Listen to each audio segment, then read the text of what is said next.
Hi, Heather here from Creative Kiwi.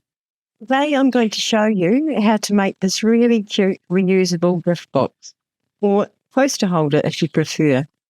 What I love about this design is that it's not just a gift box that you can use once, it's made to be used again and again. You can gift it, they can simply unfold it and store it flat ready to use next time, or keep them for yourself. It's a really nice way to add a handmade touch and reduce waste at the same time. If you prefer to keep it, you can also, it also works beautifully as a little coaster holder or for small items. Well, I show you how to stabilise it at the end. Let's get started. This video shows the 5x7 size multi-hooping version. I've also done a 2-hooping version if you've got a 7x11 hoop or bigger. That's in the instructions only. Okay, so first of all, we start with 2 layers of water-soluble stabiliser. This is so we can remove all traces of the stabiliser at the end.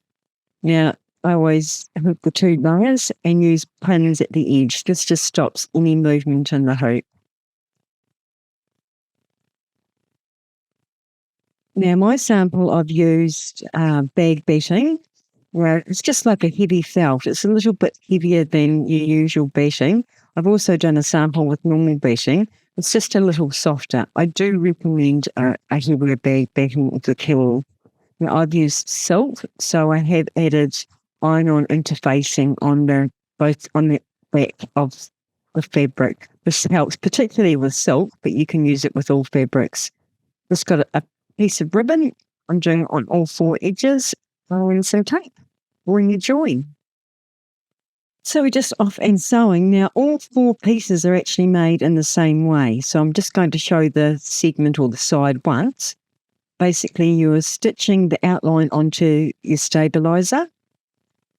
Now if you're making a coaster holder, you wouldn't want to add ribbon, but if you want to add ribbon to the gift box, you just tape a piece of ribbon in place just at that top edge where the guideline is. I've used a sort of wider ribbon, which I think looks really cute with the gift box, and I've just folded it in half just where we're going to attach it. And just taped outside of that stitch line. Now the next step is just to add your beating, or as I have bag beating, and we're just going to attach that. Now this stitch is in 3 segments. It's just to keep the beating out of the actual fold lines of the box. Just makes it easier to fold. And it stitches around twice just so you've got a nice cutting edge. As I say, this is all 4 sides are made the same way, just with different files. So pretty self-explanatory. We're just going to cut away that beating. And you'll see there's gaps there in the between the original outline, and that's correct. It's just to keep the beating out of the edges to make it easier for your sewing machine. Now, with the backing, you can put the backing on now, which is what I've done, and the quilting will show on the front and back of the segment. I just thought I'd stop here and explain the backing fabric options. With my one, I've done the quilting showing, I've added the backing fabric at the beginning and the quilting shows on the inside. Now, I know many of you like to add your own design, so I've also included a backing attachment later in the file that you can use if you want to add your own embroidery design or some wording on this front of the box. That way the back will be covered. Either option you choose, you add your backing fabric in the same way. So here I've got my fabric and I'm placing it with the wrong side up underneath the hoop. You can take this in place on the back of your hoop before putting it in the machine if you prefer. Then we're just adding our front fabric and we're just going to stitch the next colour which will attach your fabrics. Then the next step is just the stitching option. So there are 2 versions, you can choose which one you like. This one shows the heart version that goes with the heart box, which leads me to the next step, which is the optional heart applique. Now this is on every file. If you don't want to use do the heart, then you simply skip the colours. So it's just the usual applique. You stitch the colour for the placement line. You can choose to have the fabric on the back as well, as I have done here. So I've taped a little bit of heart fabric on the back, and then we're just stitching that colour to attach.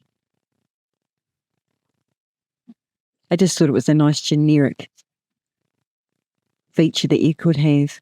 I've just put it on one side of the box. You can put it on all four, or as I say, skip it entirely. There you go. I'm just cutting the fabric on the back of the hoop and the front. And we're just going to take that back to the machine and complete the satin stitch edge. Now, if you've added or want to add your own design, you need to do it at this point on the front of the hoop and then add your backing fabric. So colorate of every file is an optional extra to add backing fabric after you've done any embroidery on the front of the hoop. So once you've done that and it's all completed, we're just going to trim away all the excess fabric on the front and back of the hoop.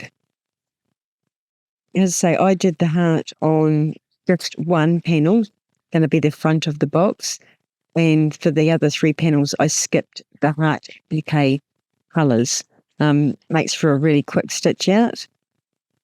Completely up to you. As I say, it's there if you want to use it. If not, skip the colours.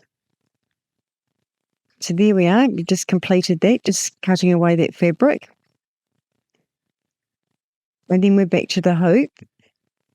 And just using matching bobbin thread, we're just going to do a zigzag around the entire, or around three sides of the design, and then the nice satin stitch edge.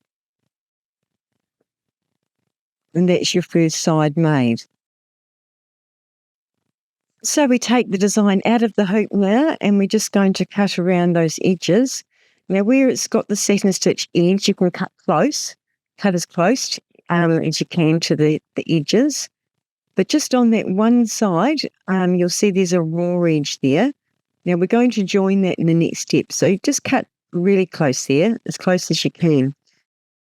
So the next step is to do exactly the same using file B. And you actually do this twice. So I haven't re-videoed it because it's exactly the same. So you've loaded your file, you've put your bashing on, your fabrics, front and back. For my one, I've skipped the heart applique, which was colours 4 to 7. And I have just stitched colour 8, which is the zigzag. So the difference with file B is we now have a joining stitch, which I'm going to show in detail. As I say, you're actually going to stitch this file B twice, which is the next two sides of your box. So we've got file B that we've stitched out. Now we're going to get our completed side 1, and we're just going to join it on that right-hand side. So you're just matching stitch line upon stitch line, and there's like a really slight overlap. And you just tape in place outside of the stitch lines, and we do the next colour, which is colour 8, and that's just going to zigzag that join together.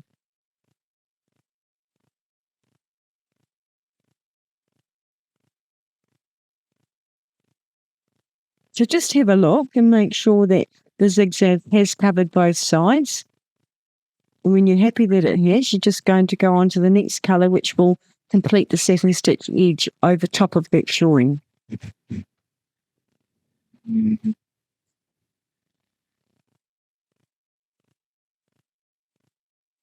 now that join is covered, and that's two sides of your box made.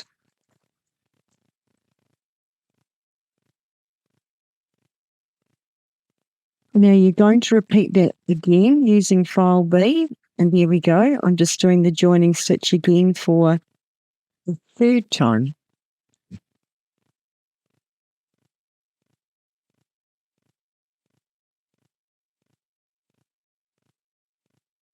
And just checking that it has joined, and it has.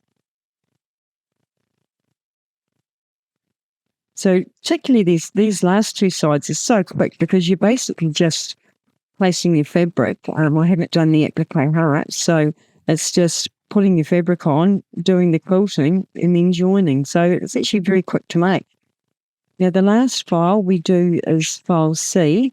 Now it's exactly the same, but it does have an extra joining to join the edge. So I've done up to file 7 again, exactly the same way. I've done my first draw as we've done before. You can see there's 4 panels there. And I'm doing the 7 stitch covering again. And there's just one last step that we do that joins the box together so that there is no sewing needed at all on your sewing machine. If you don't like it, you can do this, join the box together on your machine, on your sewing machine. But this is how we do it. So that's the 4 sides completed. Now we're just going to fold it over on itself so that right sides are together. And we're just going to tape in place.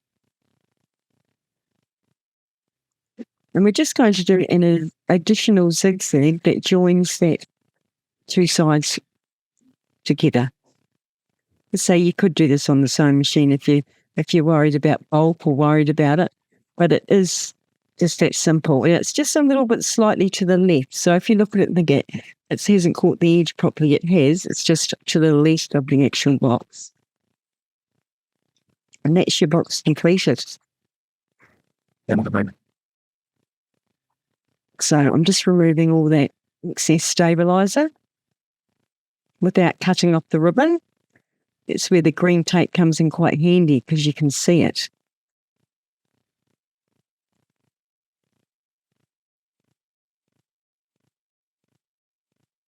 Now, just that join that you've done, you just pull it apart slightly. Okay, and then that just completes it. Your box is made. Now, just to show you, I've turned it to the right side. And you can see we just basically fold the boxes, the edges in like you do with a box, a carton box. And that's the bottom. And then you can fold the top using your ribbons. Now, one of my samples, I just used 1 set of ribbons. I just really like the 2 dots. I think it looks quite glamorous when you open it. It holds it together nicely. I mean, how cute's that? If I ever get my bows tied, I'm sure you'll do a better job of that. Now, I have also included a hoop hooping version if you have a larger hoop, made in the same way. Now, that's included in the step-by-step instructions, show you how to do that. But I also thought, once I'd made it, that you might want to use it as something other than just a gift box.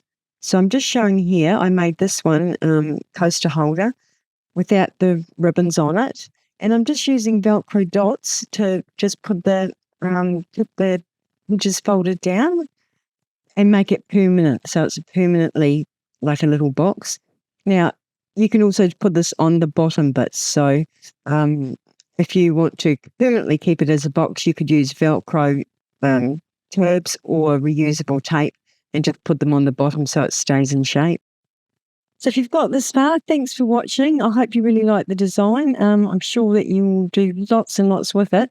So please join the Facebook group and share what you do with the boxes. I love the way that I put a design set out and then you guys make it magnificent. So thank you.